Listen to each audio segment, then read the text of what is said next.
पटना में दशकों से कुछ ऐसे सरकारी बंगले हैं जो भुथा या मनहूस के रूप में जाने जाते हैं। मनहूस बंगले का सबसे पहला खमियाजा आज से 30 साल पहले 1967 के दिनों में बिहार के तत्कालीन मुख्यमंत्री महामाया प्रसाद सिन्हा को भी भुगतना पड़ा था। 1967 के वे दिन बिहार में भारी राजनीतिक अस्थिरता के दिन थे और अल्पजीवी सरकारों का सिलसिला तेज था। इसी दौरान 5 मार्च 1967 को महामाया प्रसाद सिन्हा भी मुख्यमंत्री की गद्दी पर काबिज हुए थे। मुख्यमंत्री बनने के बाद मुख्यमंत्री निवास में वे किस तरह बेमन से गए थे, इसका दिलचस्प ब्यौरा उनकी आत्मकथा में मिलता है। कुछ दिन और गुजर गए। अब मकान की समस्या आई। मुझे आर ब्लॉक से हटकर किसी बड़े मकान में जाना था, पर मुश्किल ये थी कि मकान खाली नहीं था।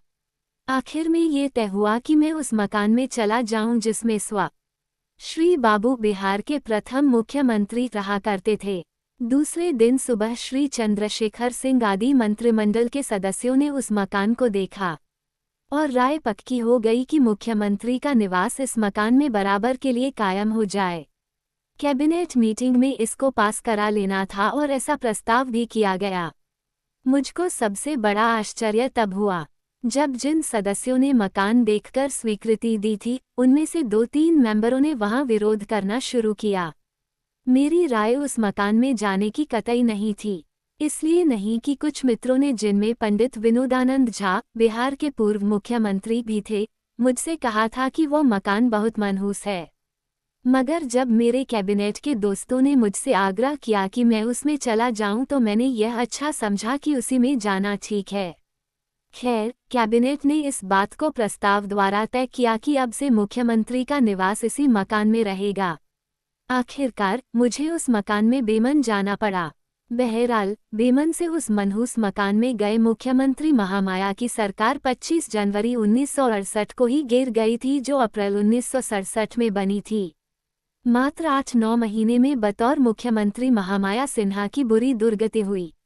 बहरहाल, मनहूसियत के ठप्पे से ग्रस्त इस विशाल सरकारी बंगले में जाने से जब सारे नेता इनकार करने लगे, तो बिहार सरकार ने इसे राजकीय अतिथिशाला बना रखा है। पटना के ऐसे दर्जनों मनहूस सरकारी बंगलों में से ही एक बंगला है सुभाष मार्ग, पुराना नाम स्टैंड रोड स्थित विशाल परिसर वाला विशालकाय 12 नंबर बंगला। यूं तो इस बंगले के इतिहास से यही पता चलता है कि जो भी महानुभाव इसमें रहने आए, वे भारी मुसीबत व तबाही के शिकार हुए। पर इस बंगले पर मनहूसियत का बिल्ला बाकायदा तब लगा जब 23 अगस्त 1993 को युवा जनता दल अजित गुट के प्रांतीय अध्यक्ष सरफराज अहमद की हत्या दिन के 1:30 बजे इसी बंगले में हो गई। दरअसल ये बंगला बिहार के पूर्व मुख्यमंत्री और जद से टूटकर निकले जब के प्रदेश अध्यक्ष रामसुंदर दास के नाम से आवंटित था और इसमें जद का कार्यालय चलता था। कार्यकर्ताओं की आपसी तनातनी को चरम परिणति में जिस दिन युवा नेता सरफराज की हत्या हो गई, उस दिन रामसुंदर दास पटना से बाहर थे। बहरहाल, इस बंगले में हुई हत्या के बाद से यह बंगला भूत बंगला के नाम से मशहूर हो गया। जब से यह चंगला रामसुंदर वास के नाम में आवंटित हुआ था, दास महाशय भी राजनीतिक पराभव के शिकार होते गए थे। रात में भूतों के टहलने व रोने की वंतकथा से जुड़े इस बंगले में रामसुंदर दास के बाद जब कोई जाने को तैयार नहीं हुआ, तो लालू यादव ने इसे झारखंड स्वशासी परिषद जैक का पटना स्थित संपर्क कार्यालय बनाने का निर्णय लिया। लालू यादव के इस फैसले पर झामुमो दिग्गज शिबू सोरेन और सूरज मंडल ने आपत्ति की कि इस भूत बंगले में झारखंड स्वशासी परिषद का संपर्क कार्यालय चलना उन सबको मंजूर नहीं, तो लालू ने ये कहकर बात हंसी में उड़ा दी कि आप आदिवासी लोग तो खुद भूत भगाने वाले हैं, आप लोगों को कौन भूत परेशान करेगा। वैसे भी इसमें कार्यालय चलेगा, किसी को रहना तो है नहीं।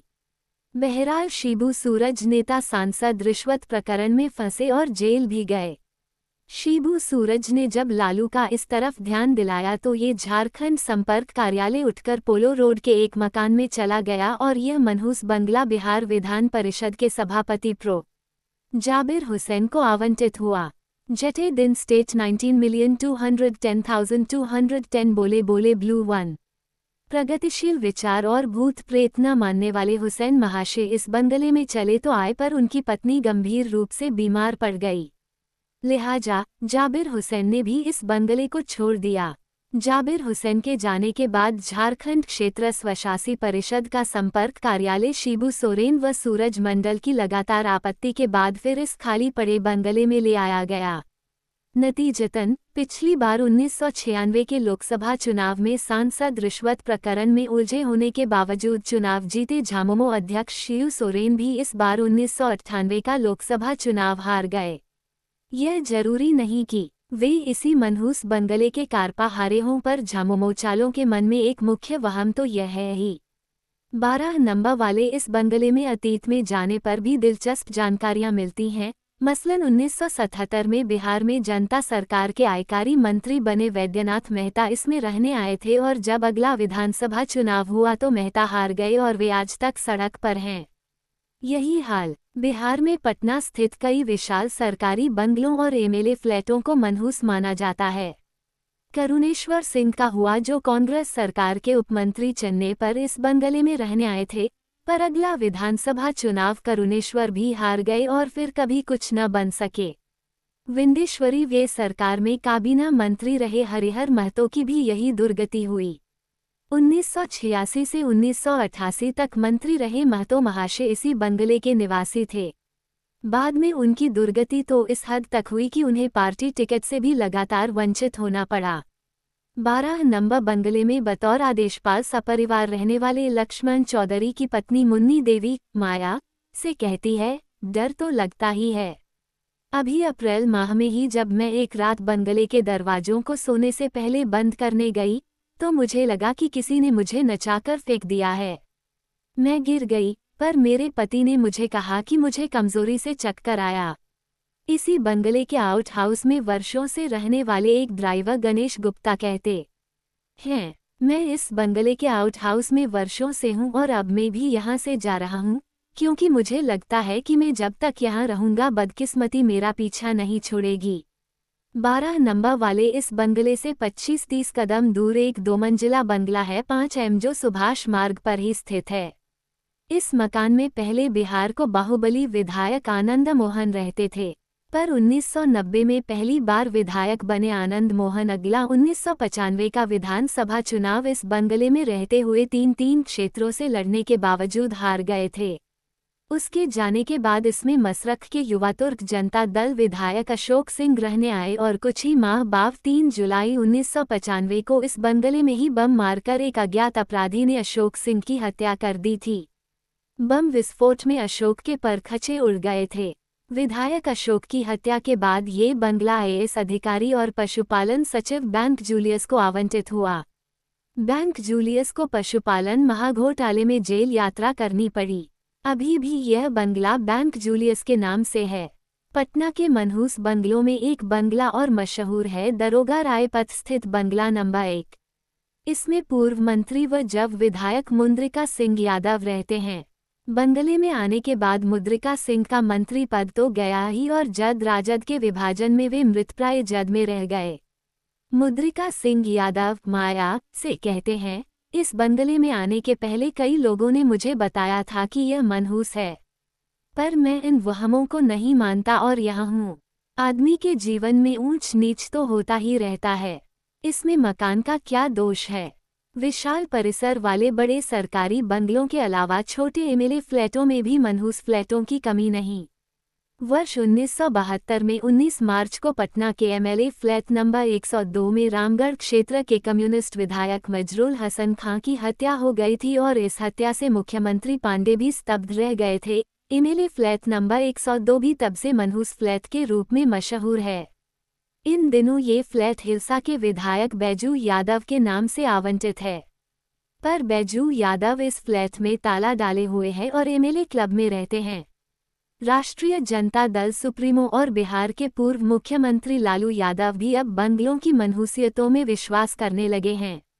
दरअसल जनता दल में विभाजन के बाद जब लालू यादव ने राजद के प्रांतीय अध्यक्ष की कमान कमल पासवान को सौंपी थी, तभी प्रदेश राजद का मुख्यालय भी 12 बेली रोड से हटाकर 7 वीरचंद पटेल मार्ग पर खुलवा दिया था।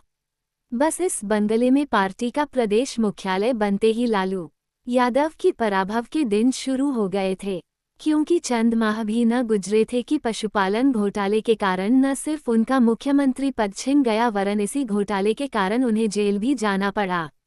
इस मनहूस बंगले की हकीकत शायद लालू यादव के दिमाग में जल्दी ही आ गई थी, इसीलिए उन्होंने बिहार विधानसभा के मुख्य सचेतक मो नेमतुल्लाह को वीरचंद पटेल मार्ग पर ही अलॉट 2 नंबर बंगला लेकर उसमें अपनी पार्टी का नया प्रांतीय कार्यालय खोल लिया था।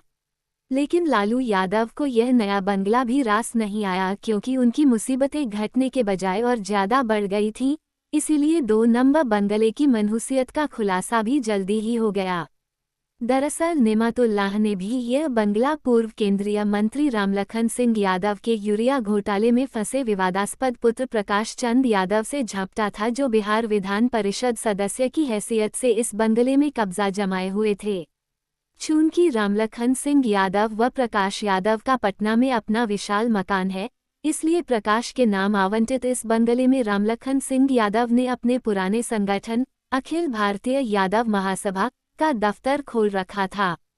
बतौर विधायक स्वन्या रामलखन सिंह यादव भी इस बंगले में अरसे तक रहे थे। वो नंबर वाले इस मनहूस बंगले में 25 साल पहले कांग्रेसी सरकार के शिक्षा मंत्री और कवि विद्याकर इस बंगले में रहते थे। उस समय कवि के पुत्र को मगध विश्वविद्यालय की स्नातक परीक्षा में नाजायज ढंग से प्रथम स्थान दिलाने का मुद्दा 1974 में जे.पी. आंदोलन का शुरुआती मुद्दा बन गया था। अंततः कांग्रेस की सरकार गई और विद्याकर कवि का राजनीतिक सितारा मृत्यु पर्यंत धूमिल रहा। इसके बाद जब ये बंगला रामलखन सिंह यादव और उनके पुत्र प्रकाश चंद के नाम हुआ तो उनके राजनीतिक करियर पर भी ग्रहण लग गया और फिर लालू यादव भी इसी मनहूस बंगले में जा फंसे। दरअसल पटना की सरकारी इमारतों में मनहूसियत व भूतों के अनगिनत किस्से हैं, जिनसे नेताओं और नौकरशाहों की जिंदगी के घटनाक्रम जुड़े हैं।